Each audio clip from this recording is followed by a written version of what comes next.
భద్రాద్రి కొత్తగూడెం జిల్లా భద్రాచలం ఏఎంసీ కాలనీలో ఇందిరమ్మ ఇండ్లను మంత్రి పొంగులేటి శ్రీనివాసరెడ్డి ప్రారంభించారు. ఎన్ని ఆర్థిక ఇబ్బందులు ఎదురైనా ఇచ్చిన హామీలను కాంగ్రెస్ ప్రభుత్వం అమలు చేస్తుందని తెలిపారు.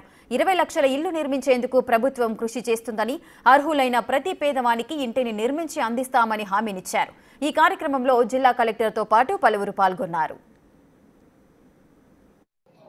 నువ్వు కాంగ్రెస్ పార్టీనా, నువ్వు కాంగ్రెస్ పార్టీకి ఓటేసావా, నువ్వు కాంగ్రెస్ పార్టీకి ఓటేస్తేనే నీకు ఇల్లు ఇస్తామని అనటంలా. మీరు పేదవాళ్ళు అయి ఉంటే చాలు, ఏ క్వాలిఫికేషను అక్కర్లేదు.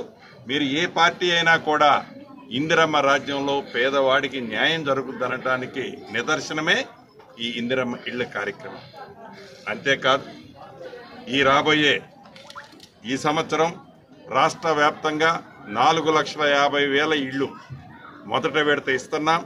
ప్రతి నియోజకవర్గానికి తక్కువలో తక్కువ 3,500 ఇళ్ళు ఇప్పటికే ప్రతి మండలంలో పైలట్ ప్రాజెక్టుగా ఒక గ్రామం తీసుకొని ఆ గ్రామంలో అర్హులైన ప్రతి వాళ్ళకి ఇవ్వటం జరిగింది. అవి కూడా యుద్ధ ప్రాతిపదిక మీద నాకు తెలిసి ఇప్పటికే రాష్ట్ర వ్యాప్తంగా 72,000 ఇళ్ళు ఒక్కొక్క గ్రామం, ఒక్కొక్క మండలంలో ఒక్కొక్క గ్రామాన్ని తీసుకొని ఇచ్చాం.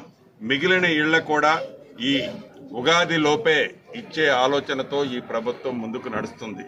రమారమి ఈ రాబోయే 4 సంవత్సరాలలో ఇందిరమ్మ రాజ్యం మన రాజ్యంలో పేదవాళ్లకి 20 లక్షల ఇళ్లు కట్టియాలన్నదే ఈ ప్రభుత్వం యొక్క